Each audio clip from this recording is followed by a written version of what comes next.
Olá pessoal, eu sou Gisele Rodrigues de Santana Neves e hoje estamos aqui para falar sobre o livro Comunicação em Saúde, da coletânea da Associação Paulista de Cirurgiões Dentistas. A gente começa falando sobre comunicação. Afinal, ele é um livro de comunicação. No capítulo 1, a gente começa com a Paty Jardim e o Alexandre Mazzotti nos trazendo conceitos muito importantes, né? O primeiro é que a gente saiba diferenciar informação de comunicação. A comunicação é um caminho de mão dupla. Ela só acontece quando existe uma ação entre o interlocutor e o comunicador. Segundo a revista Forbes de 2018, a comunicação foi eleita como a habilidade mais valorizada pelas grandes empresas ao selecionar pessoas para cargos de grande responsabilidade e de alta remuneração. Vejam como a comunicação é importante. Também é importante a gente destacar que comunicação, liderança e criatividade fazem parte das soft skills, ou seja, das habilidades subjetivas.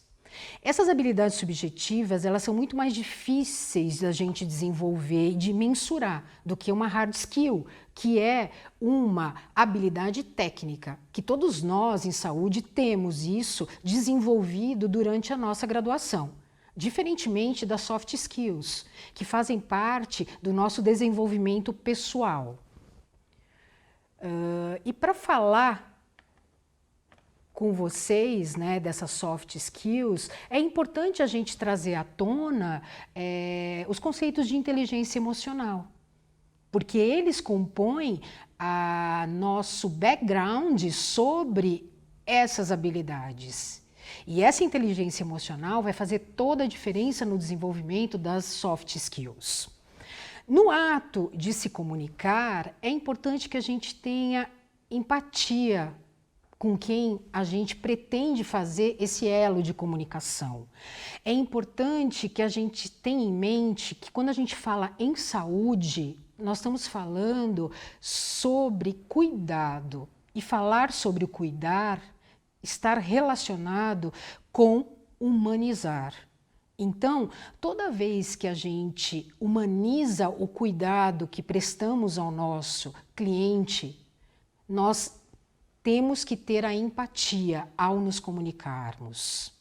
Também é importante que nesse processo de comunicação a gente faça uma adaptação à linguagem, né? Nem todo mundo tem noção dos termos técnicos. Então, é muito importante no ato de comunicar que a gente faça analogias, que a gente procure metáforas, para que a pessoa com quem pretendamos nos comunicar tenha uma compreensão sobre aquele conteúdo.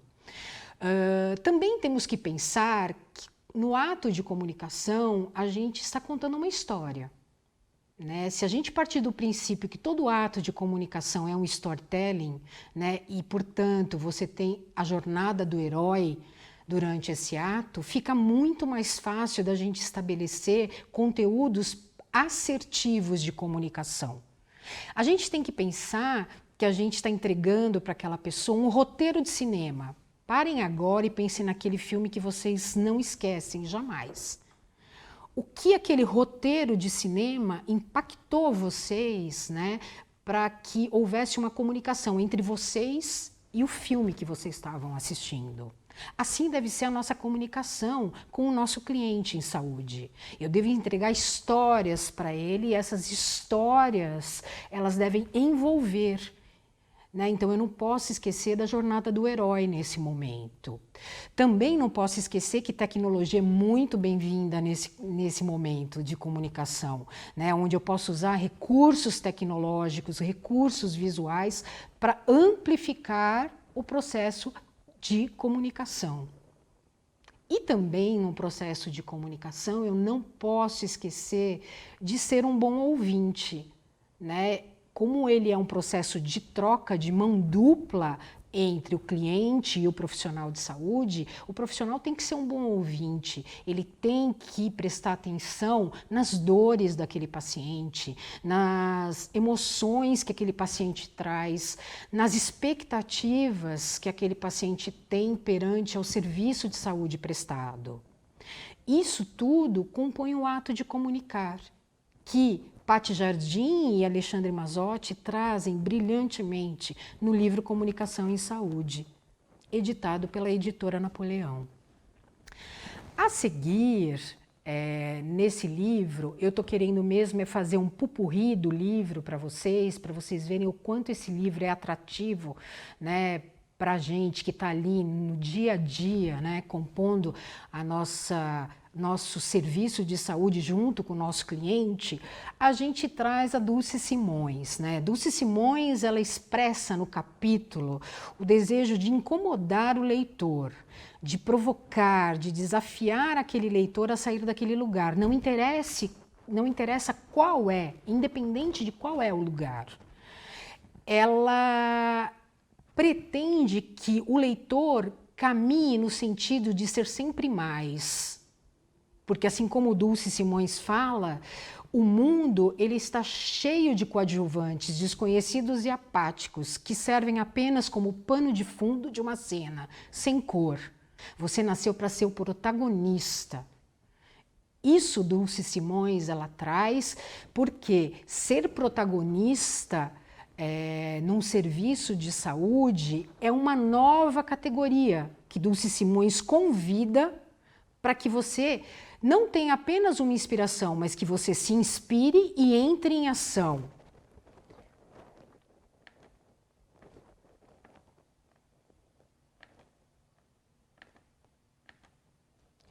Então, nesse sentido de protagonizar o seu ser profissional de saúde, é importante que você faça perguntas. É importante que você faça perguntas do tipo: o que eu posso fazer para mudar isso? Ou o que você pode fazer para ter aquilo? Né? Então, é importante que você pare um momento do seu exercício profissional para se fazer perguntas. Aquilo que você quer alcançar, né? Aquilo que você quer mudar no seu contexto profissional. Também, né, é importante a gente se perguntar quais as dores que vocês estão sentindo neste exercício profissional. Porque o exercício profissional na área da saúde não é só alegrias, ele vem recheado também de dores, né? E a gente sabe que enfrentar as dores pode nos gerar frutos a serem colhidos no futuro. Então, esse é o tipo de mindset que a gente quer que aconteça, né? Você tem que mudar o seu mindset para essas respostas, para essas perguntas, né? É preciso também, segundo Dulce, que a gente inspire clareza, decisão, proatividade, desejo, força, e que a gente exale, que a gente expire apatia, insegurança, receio, perfeccionismo. Se a gente pensar no ato da respiração como movimento, a gente pensa que vida é movimento e vida profissional é movimento. Por isso da importância de se mudar o mindset do profissional de saúde para que ele possa usar toda a sua inteligência emocional, que é constituída de autorresponsabilidade, de percepção das emoções, foco e ação, de modo que esse cérebro emocional ele gere atitudes no profissional muito mais rápido do que o cérebro racional, porque é assim que funciona. O cérebro emocional, ele gera atitudes muito mais velozes do que o cérebro racional. E se a gente for pensar nessa velocidade, quem acaba compondo ali as decisões é o cérebro emocional. Então, a gente tem que ter em mente que a inteligência emocional, ela faz parte das primeiras decisões, que as primeiras decisões, elas são emocionais em essência. E eu tenho que fortalecer a minha inteligência emocional para ter decisões assertivas, né, quando eu quero trabalhar com o meu produto, que é o meu serviço de saúde. Também Dulce Simões nos traz aspectos da inteligência positiva. A inteligência positiva é aquela que é capaz de minimizar os nossos sabotadores, aqueles que vivem tagarelando nas nossas mentes, nos criticando, julgando, nos condenando a sermos bem menos do que podemos ser. Olha como é importante a inteligência positiva. Ela vai fazer com que a gente deixe de nos autossabotarmos. Enfim, nesse capítulo, Dulce nos traz a importância de nos comprometermos com mudança, né? Mudar é algo positivo, mudar é algo que traz movimento à nossa vida. Passamos então ao capítulo número 4, que nos foi presenteado por Fabiana Fra Giacomo. Fabiana Fra Giacomo, ela é gerente executiva de comunicação e marketing e comunicação institucional do Instituto Ayrton Senna.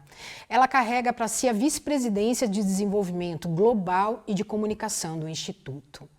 E ela nos presenteia com um capítulo que fala sobre marketing de propósito, um novo jeito de fazer marketing. E o marketing de propósito, ele é a evolução do marketing em sua forma mais essencial. E para isso, Fabiana nos traz o conceito de Zeitgeist, uma palavra em alemão que significa espírito do tempo. É o espírito de um determinado período histórico através de ideias, de crenças que desenvolvemos nesse período. Passamos agora pela sociedade 5.0. Estamos vivendo esse momento agora, da sociedade 5.0. E estamos passando por esse período do Zeitgeist, em que percebe-se que entender o marketing de propósito é entender os fundamentos da atual sociedade em que a gente vive. E, portanto, empresas, empreendedores, profissionais liberais, eles têm que capturar esse Zeitgeist do século que a gente vive, para que tenha sucesso. Não basta a gente ter um produto ou um serviço bom atualmente, gente. A gente tem que ter um papel, um lugar de contribuição e fala na sociedade. Então, nós, como empreendedores que somos dos serviços de saúde, nós precisamos contribuir e falar com a sociedade, que faz parte desse momento que a gente vive. Portanto, Fabiana também nos traz os conceitos do Simon Sinek, que ele diz que propósito não é o que está na dimensão do que você faz, mas sim por que você faz alguma coisa, né? E isso precisa estar muito alinhado aos anseios dessa sociedade que nos apresenta atualmente, que não é mais a sociedade dos millennials, né? Que é uma sociedade onde valores e propósitos constituem bens, constituem aspectos positivos do empreender, certo? E é preciso que esse porquê de você fazer as coisas esteja em coerência com o seu posicionamento de marca. Então, não basta apenas hoje, ao pensar em marketing do seu serviço de saúde, você dimensionar esse marketing no que você faz, mas você precisa dizer o porquê você faz.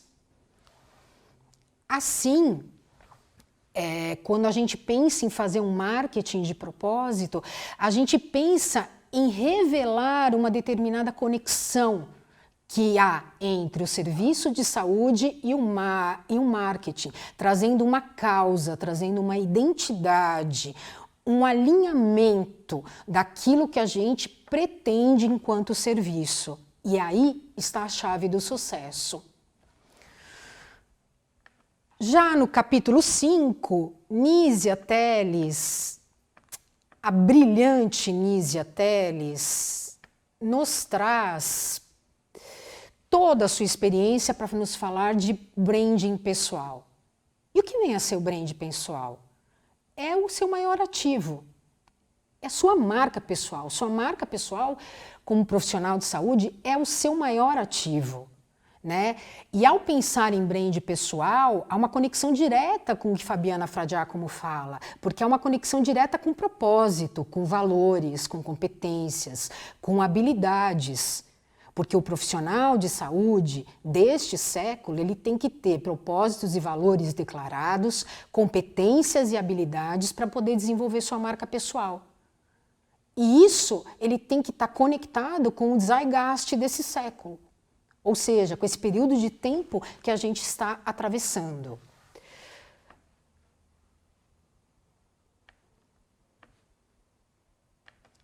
Assim, o que a gente pode dizer? Que identidade da marca é o maior ativo que você, profissional de saúde, tem para se comunicar com os seus clientes. E quando você pensa na sua identidade, você pensa no quê? Em propósito, em valor, em competência, em habilidade. E quando a gente vai se reportar para ver grandes profissionais da área da saúde que têm uma marca pessoal muito potente, muito poderosa, a gente vê que essas pessoas, elas desenvolveram confiança, elas desenvolveram presença, elas têm uma energia vital muito forte, elas têm principalmente autenticidade. Quando você pensa em desenvolver sua marca pessoal, levando o propósito e os seus valores, você cria autenticidade. E as pessoas gostam de autenticidade, porque isso demonstra coragem, isso demonstra paixão por aquilo que você faz. Então aqui, para a gente meio que resumir um checklist para fortalecer sua marca pessoal, Nízia nos dá 10 itens. Ela nos fala sobre aprender algo novo, desaprender o que não funciona mais e reaprender com uma nova óptica. Isso é muito importante. A gente tem que desaprender aquilo que não está dando certo e investir no novo. Tá? Além disso, ela diz o seguinte: cuide da sua imagem pessoal, porque ela é o seu maior ativo. A sua imagem é o seu trabalho. Então, cuide muito bem dela. Comece a ser incrível. Né? Comece a fazer o básico, mas o básico incrivelmente bem feito. Então, qualquer pequena coisa, qualquer pequena ação que você vá fazer com relação ao seu marketing pessoal, faça muito bem feito. Tenha o seu cartão de visita profissional com um logotipo. Né? Procure investir num bom logotipo que traduza os seus valores e o seu propósito. Sempre receba alguém na sua clínica se apresentando, contando o que há de diferente ali no seu serviço. O que foi agregado, que soma, que permite com que você se destaque no meio da multidão. Certo? Converse com pessoas demonstrando atenção, interesse, presença. Ouça de verdade o seu cliente. Demonstre que você se interessa pelo que escolheu fazer, que você não está fazendo ali alguma coisa só por obrigação, que aquilo é o seu propósito e que você tem muito interesse naquilo que você faz. Você se importa muito com aquilo que você entrega para o seu cliente. E tem uma relação de confiança e carinho também com a equipe com que você trabalha, porque a equipe, ela é o seu porta-voz. A equipe, ela também reflete a sua imagem. Terminando de falar sobre o marketing, o branding, a marca pessoal, a gente também traz para vocês um capítulo muito interessante no livro de Comunicação em Saúde, que é o capítulo da Juliana Vinciarelli, que ela faz todo o seu branding pessoal revestido de um dress code de sucesso. E ela compartilha com você, leitor, um framework de sucesso. Ela traz para você como ela investiu no seu dress code e que hoje é um sucesso. E é importante a gente destacar que um dress code ele vai muito além de um código de vestimenta. Porque o dress code, ele é uma forma de vestir, mas que reflete o quê? Reflete a sua atuação, reflete o como você é profissionalmente, a sua personalidade, os seus pensamentos e os valores. todos que você traz na sua marca pessoal. Então, trazer Juliana Vinciarelli para falar sobre o dress code não é apenas trazer nesse livro para se falar de código de vestimenta, certo? É para a gente falar também que um código de vestimenta ele é representativo de quem você é de fato. A gente sabe que a imagem pessoal ela é a marca deixada pelas pessoas, né? E essa imagem pessoal ela mostra valor, ela mostra força, ela mostra que vocês podem realizar aquilo que vocês desejam. É o seu fingerprint, é a sua marca identitária da sua marca pessoal, certo? Juliana, ela nos apresenta o dress code com todas as regras, né, de vestuário que implicam na tradução de uma imagem completa, né, da imagem do seu serviço de saúde, a imagem que destaca você como profissional na área da saúde. Também a gente sabe que a imagem ela vem atrelada à linguagem corporal, que por sua vez afeta como as pessoas nos enxergam. Por isso que é importante tudo conversar quando a gente pensa em comunicação e saúde, né? A nossa marca pessoal conversa com a nossa vestimenta, que conversa com as atitudes, que conversa com as competências e habilidades que a gente demonstra. E Juliana traz isso no capítulo de Dress Code e propõe que você faça um brainstorm para procurar qual é o seu estilo. Qual o seu estilo e como isso pode ser agregado à sua marca pessoal de uma forma eficiente e eficaz. Então, ela traz as tendências de um estilo clássico, de um estilo elegante, de um estilo criativo, do estilo esportivo, moderno e romântico, para que você veja em qual deles você faz parte e para que o seu dress code ele se alinhe com a sua marca pessoal, que ele não desconverse com a sua marca pessoal, né? Porque este alinhamento é importante para a autenticidade do seu negócio. Também é importante destacar nesse livro o capítulo de Adriana Carvalho e Regina Madaloso. Adriana Carvalho, ela foi por 6 anos a líder da ONU Mulheres no Brasil. E ela nos brinda com um capítulo sobre a feminização no âmbito da saúde, dos serviços de saúde.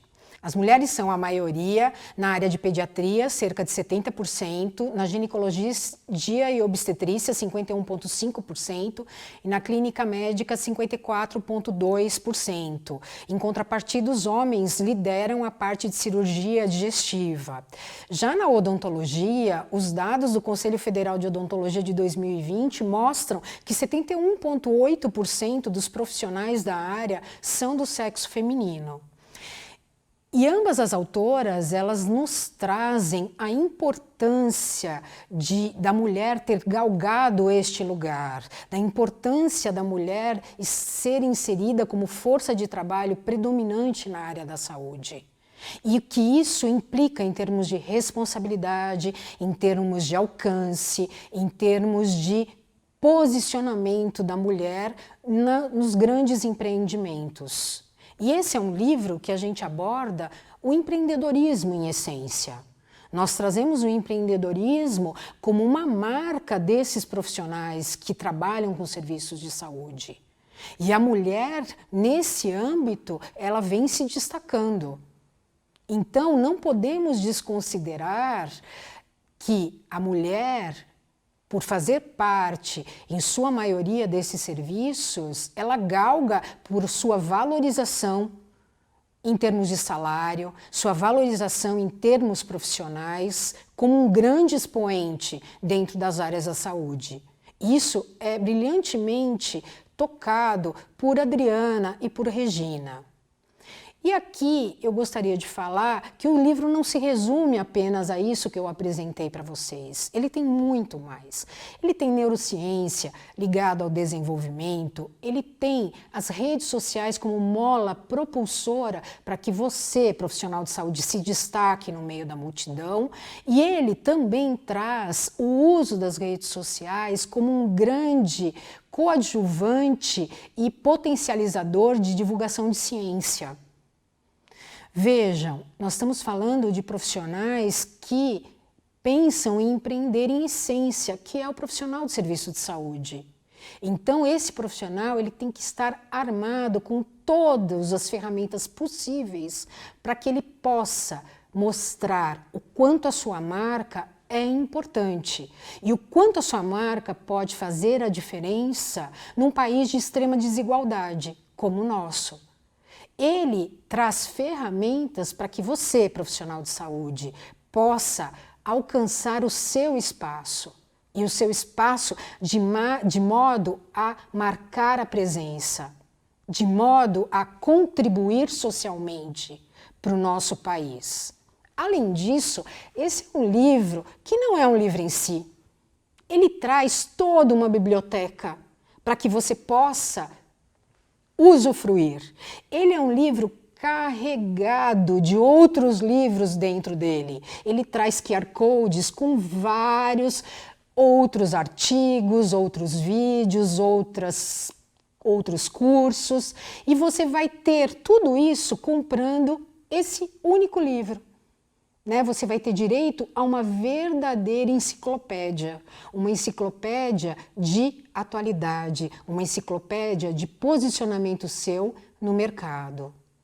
Eu agradeço muito a vocês, a Editora Napoleão, por ter comprado uma ideia tão fora da caixa, por ter feito esse livro que resume uma biblioteca para você poder se posicionar melhor no mercado e você poder marcar sua presença socialmente no Brasil. 3, 2, 1. Pessoal, novamente eu quero desejar boas-vindas para quem está chegando agora, boa noite para quem está entrando agora para conversar com a gente, e já quero apresentar aqui, dividindo o palco comigo, a professora Gisele e a professora Raíssa, que nesse momento vai conversar um pouco com vocês a respeito das perguntas que estão chegando. Nós já temos aqui algumas perguntas que nós vamos repassar a elas. Certamente, o número de perguntas deve ser bastante grande e, se não conseguirmos, nesse intervalo de tempo, que é limitado, respondê-las todas, seguramente nós repassaremos para a doutora Gisele e para a professora Raíssa, e eu tenho absoluta certeza que elas terão a gentileza e a delicadeza de responder a todos vocês. Então, eu queria apresentar mais uma vez a professora Gisele e a professora Raíssa. Boa noite, professoras. Boa noite. Boa noite, boa noite a todos. Boa noite a todos. Bom, antes até mesmo de nós passarmos a primeira pergunta, eu gostaria, nós ficamos de oferecer para vocês um detalhe maior do Congresso, né? E enfim, nós gostaríamos de depois passar as datas com vocês do Congresso virtual que nós teremos agora em outubro. Será um congresso para acadêmico e profissional, e depois um clássico de profissional, que também, em função da pandemia, né, será virtual. E eu quero também aqui, mais uma vez, reiterar que nós estamos aqui no palco sem máscaras, mas todos nós tomando todos os cuidados que as exigências sanitárias cobram de nós, né? E, então, nesse sentido, eu queria que a professora Gisele, que é a coordenadora também do livro, abrisse uma pequena fala apresentando o livro de maneira mais geral. Obrigada, professor Danilo. Boa noite a todos. É um prazer estar nessa casa, na PCD, junto com a Editora Napoleão, que nos possibilitou trazer um livro tão fora da caixa para profissionais de saúde. enquanto profissional de saúde, a gente às vezes fica preso a detalhes técnicos, a gente fica preso ao desenvolvimento de novas técnicas, ao aperfeiçoamento do nosso trabalho técnico. E a gente acaba esquecendo de algo tão importante quanto o desenvolvimento técnico, que é o nosso desenvolvimento enquanto empreendedor. Né? Todo profissional liberal de saúde ele é um empreendedor em essência. Né? Ele é alguém que cuida do seu negócio, e o seu negócio ele traz os frutos para a sua sobrevivência. Assim, quando nós pensamos nesse livro, a gente pensou em trazer ferramentas para o profissional de saúde para que ele possa ser um empreendedor e um empreendedor que tenha alcance, né, e posicionamento da sua marca, que é o seu serviço. Foi por isso que a gente pensou num livro que trouxesse o marketing sobre os diversos olhares, né, na construção de uma marca pessoal, mas que, para isso, há de ser relevante propósito, causas, valores. Também a gente trouxe o ato de comunicar, que é uma essência para o estabelecimento de relações interpessoais. A gente sabe que os serviços de saúde demandam dessas relações interpessoais. Trouxemos também as redes sociais, né, como elas podem fazer com que esse profissional se destaque no meio da multidão, e que ele possa, né, inspirar pessoas, né, inspirar pessoas a consumir o seu serviço. Mas que, para isso, ele também tem que desenvolver algumas habilidades ligadas à neurociência.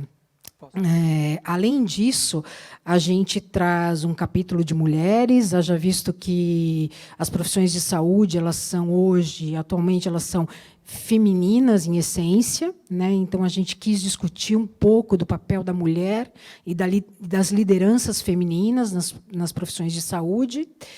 E também a gente trouxe um dress code, né, que é um dress code de sucesso, é uma forma de você se vestir e posicionar a sua marca, desde um código de vestimenta.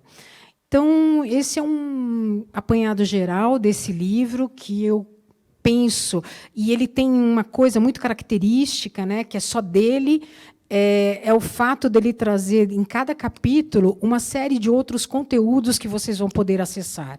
Então, ele não é um único livro, ele é uma coletânea dentro de um único livro, onde vocês têm vídeos, vocês têm cursos, vocês têm TED Talks e vocês têm artigos ali à disposição. Então, ele é uma menininha dos olhos da gente nesse momento. Muito obrigado, professora Gisele. E eu vou dirigir a primeira pergunta para a professora Raíssa. Professora Raíssa, a gente vive um momento onde as redes sociais exercem uma influência muito grande no comportamento e no dia a dia nosso, e não é diferente também na odontologia e particularmente na pesquisa. E, nessa linha, surge uma pergunta aqui. Se vocês consideram crível tudo o que vemos em termos de ciência nas redes sociais, ou, assim, em outras palavras, né, as redes sociais, sob o ponto de vista de pesquisa na odontologia e, de maneira geral, informa ou desinforma? Olha, excelente pergunta para a gente começar esse nosso debate aqui, né? As redes sociais, elas vieram hoje para ficar. Hoje, se você não está na rede social, é muito difícil de você se posicionar no mercado, você se tornar realmente competitivo. E eu acho que o que a pandemia, se a gente puder ver uma silver lining, ou uma luz no final do túnel disso, é ver o quanto nós conseguimos realmente divulgar a informação por meio das redes sociais.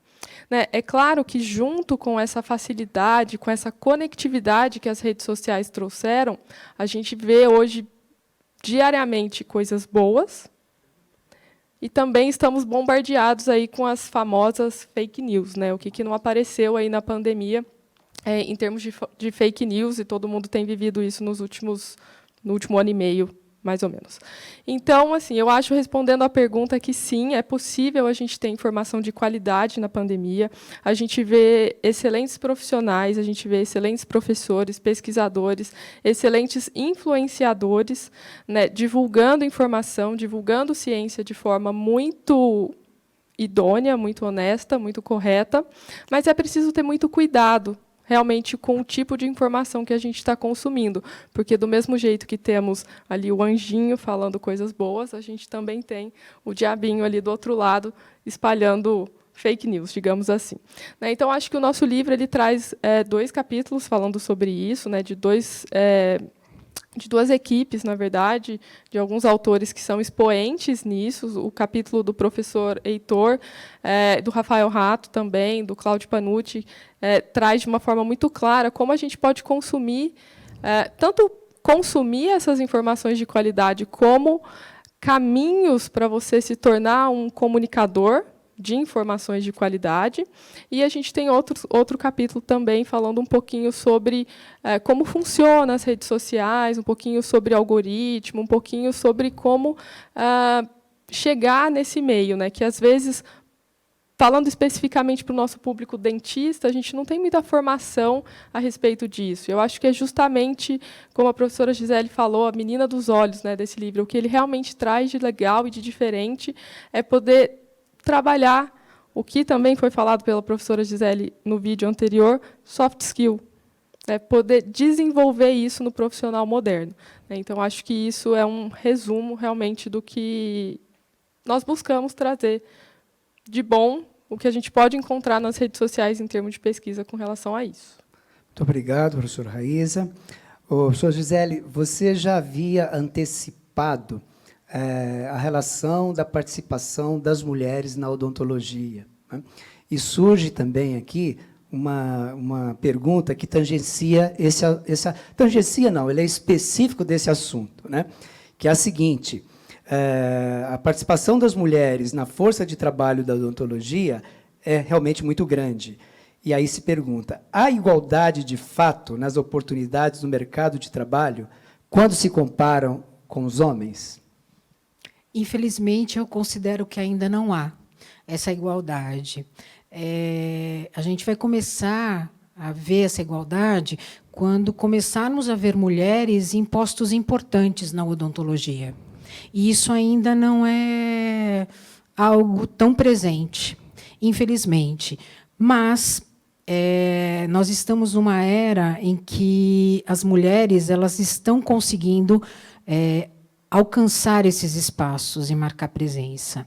E acho que, com todas as informações que foram dadas nesse capítulo, isso faz com que as mulheres se empoderem mais e elas marquem a sua presença, não diferente nas áreas de saúde. Então, eu convido vocês a lerem esse capítulo que a Adriana e Renata colocaram, que elas trazem informações muito precisas, né, de como as mulheres podem se colocar no mercado de uma maneira forte, empoderada. Perfeito. Mas existe aqui uma questão que passa sempre pelo aspecto da divulgação de clínica, de como eu posso fazer um marketing ético, né, na odontologia. E uma pergunta, eu vou passar lá para a professora Raíza, muito interessante, que aparece aqui, que é de um recém-formado, que ele diz o seguinte: acabo de me formar. Quais seriam os primeiros passos para eu ter um posicionamento assertivo no mercado de trabalho? Tanto do ponto de vista do mercado de trabalho em clínica particular, como no serviço público, e até mesmo numa carreira docente. Professora Raíza, por favor. Olha, excelente pergunta também. Eu acho que a primeira coisa, né, antes de você se posicionar no mercado de trabalho, na verdade, que seja uma rede social, acho que a primeira coisa a gente tem que olhar para dentro. Na hora que você vai atender o seu paciente, como você gostaria de ser atendido se você fosse o paciente? Uma das coisas que nós já falamos, a professora Gisele falou no começo, né, no vídeo de apresentação, é sobre empatia. E eu vejo isso hoje muito em falta, não sei se falta é a palavra certa, mas eu vejo uma dificuldade, talvez, dos recém-formados em desenvolverem empatia para com seus pacientes. Tá, eu cobro isso muito dos meus alunos, se tiver algum aluno da FAO aí, ou da Unital vai lembrar disso, porque eu falo bastante sobre isso nas disciplinas clínicas, né? E eu acho que falta um pouco disso hoje, um pouco de treinamento com relação a isso. Desenvolvendo essa empatia, tá? Isso é uma habilidade que a gente pode trabalhar e pode desenvolver, a gente vai começar a pensar como eu vou me posicionar, né? Como o meu paciente vai me ver. E, a partir disso, você começa a se posicionar no mercado. Né? Se a gente trazer um pouco para a rede social, na hora de postar aquela foto, eu sei que todo mundo, eu brinco muito com os meus alunos isso, todo mundo, a primeira vez que se sente dentista é quando se dá a primeira anestesia e faz a primeira exodontia. Embora, pela minha formação, nós deveríamos estar salvando dentes. Não que a exodontia seja errada. Mas pensa no seu paciente. Para ele é legal ver uma foto de um fórceps, de uma agulha, de sangue. Se o seu paciente não vai gostar de ver isso, talvez não seja interessante postar. Então, eu acho que isso é um pouco do que a gente precisa trabalhar. Temos material disso desenvolvido no livro, trabalhado em vários capítulos, inclusive, não só em um. Então, acho que o tempo é meio curto, né, para a gente poder falar sobre tudo o que deveria ser abordado, mas temos informações específicas e valiosas, tá, de profissionais que trabalham muito bem isso. Tanto com relação à postagem em rede social, tá, tem um capítulo que traz informações sobre ética, eu vejo muita falta de ética nas postagens que são feitas. Eu brinco muito com os meus alunos. Cuidado, se postar foto de coisa errada, eu reposto falando, dedurando. Né? Então, acho que isso é importante. A questão do dress code, a questão da vestimenta, como você vai se apresentar para o seu paciente. Né? Não é que existe uma forma correta ou incorreta de vestir, mas existe uma forma de deixar uma boa primeira impressão. E já dizia o ditado, a primeira impressão é a que fica. Tá? E realmente é isso. Depois que você tem aquela primeira impressão, fica difícil de conseguir reverter. Né? Então, são algumas habilidades, né? Eu acho que um pouco de bom senso aí que tem sido importante de incorporar na formação, tá, para os recém-formados. Eu acho que é um livro valiosíssimo, inclusive para esse público, né? Porque é uma informação que geralmente não é tão trabalhada na nossa formação tão tecnicista, né? E não só da odontologia, mas da área da saúde como um todo. Perfeito, professora Raíssa. Até nessa linha, né, professora Gisele, o livro ele dita muito sobre empreendedorismo, que também é alguma coisa que passa ao largo da odontologia, não faz parte ali de uma matriz curricular básica, e aí vem uma pergunta também nessa linha, né? Que no estabelecimento da minha marca, no caso, a gente poderia pensar em qualquer tipo de marca, mas agora nós estamos falando especificamente da odontologia, né? Qual é o começo? Por onde nós caminhamos? Quais os primeiros passos? Bom, eu penso que no estabelecimento de uma marca, a primeira coisa que você tem que definir, profissional de saúde, é qual é o seu propósito. Né? Por quê? Por que você está fazendo saúde? Por que você é um prestador de serviço de saúde? Né? O que você quer que aquela pessoa que recebe o seu serviço, o que você quer que fique para ela? Né? Essa é eu acho que é o primeiro passo. Depois que você estabeleceu o seu propósito, você tem que saber os valores, né, que você carrega consigo para como é que os valores estão e como é que você vai atingir aquele propósito. Né? Então, depois de você estabelecer o propósito, você vê os seus valores para chegar naquele propósito, e aí você começa a desenhar a sua marca pessoal. Dentro da sua marca pessoal, é isso que gera autenticidade. Né? E as pessoas querem autenticidade. As pessoas não querem uma máscara, elas não querem um véu encobrindo as coisas. Elas querem as coisas claras e autênticas. Então, quando você passa essa autenticidade, você se torna crível. Né? Você passa a fazer com que as pessoas acreditem em você. Então, eu acho que esse, sim, é o primeiro passo para você estabelecer uma marca de confiança, né? Uma marca que gere confiança, né? Que aquela pessoa fale assim, é naquele ali que eu quero ir. porque aquele ali eu acredito naquilo que ele fala, naquilo que ele faz. Perfeito. Nós já estamos caminhando, pessoal, para o nosso tempo é limitado, né? Então nós já estamos caminhando para a última questão. E essa última questão eu quero dedicar à professora Raíssa, né? Que caminha de novo na linha do marketing de clínica.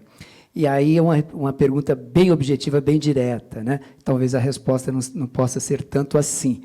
Mas qual rede social, Raíssa, você considera que se deve investir para o marketing de uma clínica odontológica? Nossa, não, é uma pergunta simples e direta, mas acho que a resposta realmente não tão simples.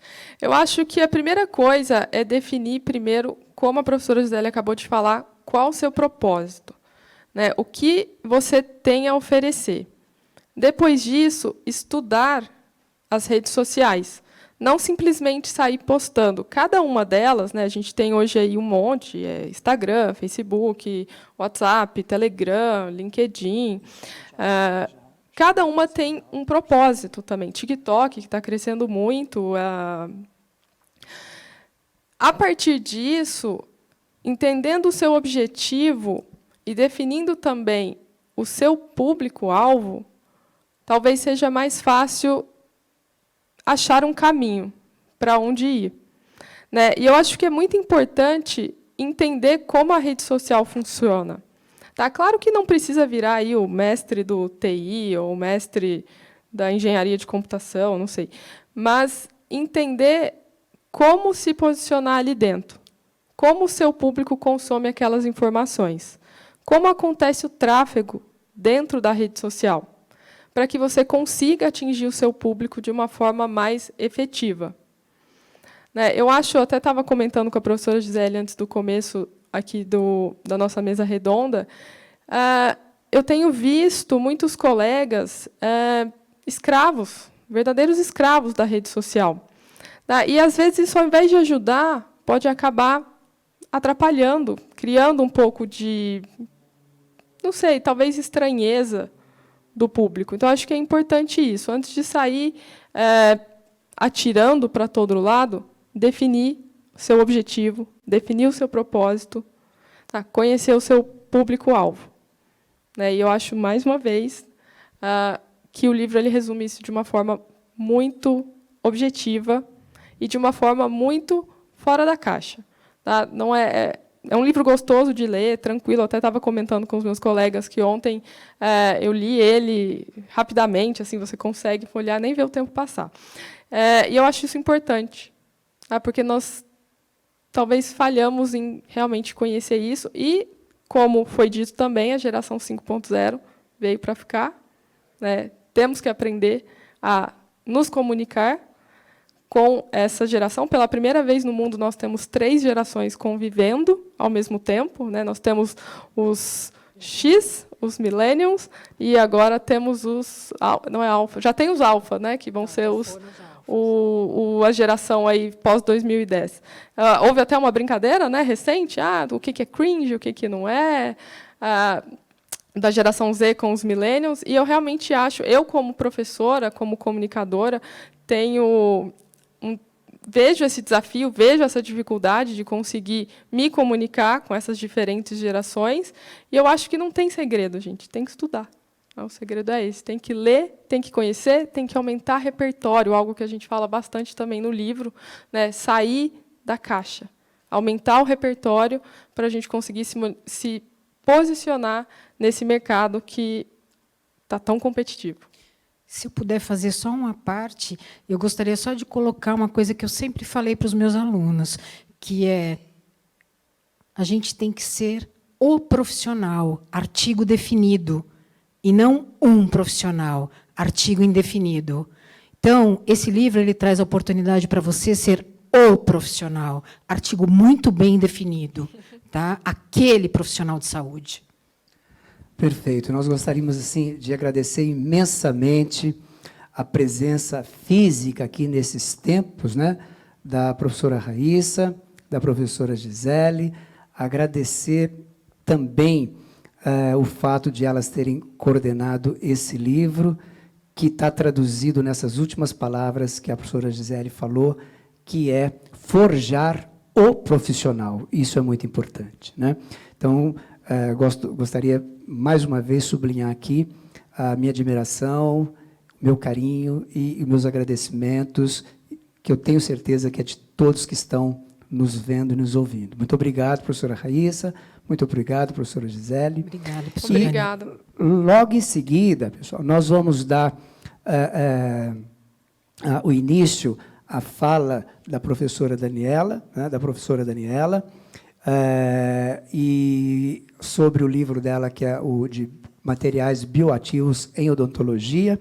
Mas antes, eu gostaria, pessoal, deixa eu ver aqui, de passar para vocês, oficialmente, a data, né, do congresso que a gente havia prometido para vocês, do congresso online, que a APCD vai fazer, o CIOSP, né, online. Acadêmico e profissional. Vai haver o acadêmico para ser recém-formado no dia 14 de outubro e o profissional, é claro que o recém-formado também poderá participar, do dia 18 a 20 de outubro. E também está previsto, né, se as condições sanitárias permitirem, e elas, se Deus quiser, permitirão, o CIOSP presencial, o 39º CIOSP presencial, do dia 26 a 29 de janeiro de 2022. Então, fica aí a informação. Seguramente, no decorrer desse tempo, vocês receberão, pelas redes sociais da APCD e as outras, maiores informações do CIOSP virtual. E reitero aqui que nós vamos dar início, então, à fala da professora Daniela Rios, de materiais bioativos na odontologia.